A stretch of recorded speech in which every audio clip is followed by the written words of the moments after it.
Assalamualaikum dan salam Malaysia Madani. Anda bersama saya Nur Zamri dalam berita semasa. Keyakinan pelabur terhadap Malaysia kini semakin baik dan ia akan mendorong lebih banyak pelaburan masuk ke negara ini tidak lama lagi.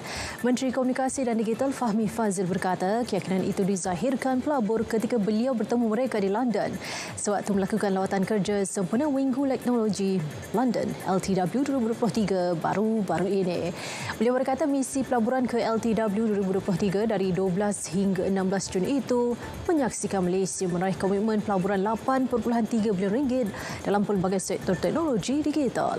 Beliau turut menyeru agensi dan jabatan di bawah Kementerian Komunikasi dan Digital KKD untuk tidak bekerja secara silo.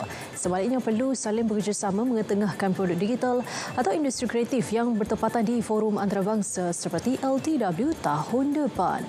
Fahmi berkata demikian semasa berucap pada Perhimpunan Bulanan KKD di Putrajaya. Kuota pengambilan pelajar perubatan di Institut Pengajian Tinggi IPT tempatan dikekalkan. Perkara itu dimaklumkan Menteri Pendidikan Tinggi Datuk Seri Muhammad Khalid Nordin memaklumkan ke pengetahuan sidang Dewan Negara. Kuota yang dibenarkan Kementerian Kesihatan adalah 4,820 orang setahun. Namun, jumlah siswaza sebenar adalah lebih rendah iaitu kira-kira 4,000 orang setahun. Beliau menjelaskan jika pengambilan pelajar dihadkan bagi jurusan itu, ia akan merugikan negara memandangkan kerajaan telah membuat pelaburan bagi menghasilkan doktor di samping keyakinan terhadap sistem pendidikan negara untuk melahirkan pelajar cemerlang dalam bidang itu. Memperdayakan mangsa dengan menghantar dokumen palsu menggunakan paparan waran tangkap atau notis kehadiran yang mempunyai logo polis merupakan modus operandi terbaru sindiket penipuan dalam talian yang dikesan.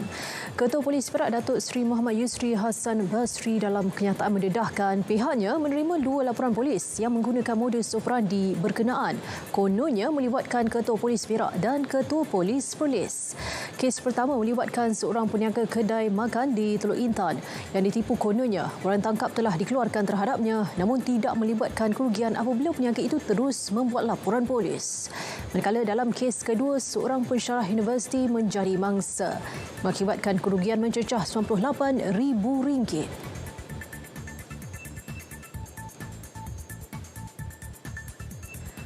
Polis mengeluarkan 3 saman selepas meleraikan satu pertelingkahan antara kumpulan penunggang motosikal berkuasa tinggi dan orang awam dekat Muar, Johor. Ketua Polis Daerah Muar SCP Rais Mukhlis Azman Aziz mengesahkan kes berpunca tindakan ke sekumpulan penunggang motosikal berkuasa tinggi yang meletakkan kenderaan di kaki 5 kedai. Pihaknya juga meleraikan pertengahan dan meminta kerjasama untuk mengalihkan kenderaan itu. 3 saman 170A bagi kesalahan halangan ke atas pemilik motosikal dikeluarkan. Pihaknya turut mengesan 3 klip video yang tular di media sosial berdurasi 1 minit 41 saat, 1 minit 32 saat dan 1 minit 1 saat memaparkan pertelingkahan berkenaan. Sedikit perkembangan luar negara, benua Eropah dikesan merekodkan cuaca lebih panas berbanding benua lain dengan suhu meningkat 2 kali ganda berbanding kadar purata global. Laporan Iklim Negara Eropah 2022 mendapati sejak 8 tahun lalu, suhu global secara konsisten mencapai rekod tertinggi, menjadikannya tempoh paling panas dalam rekod.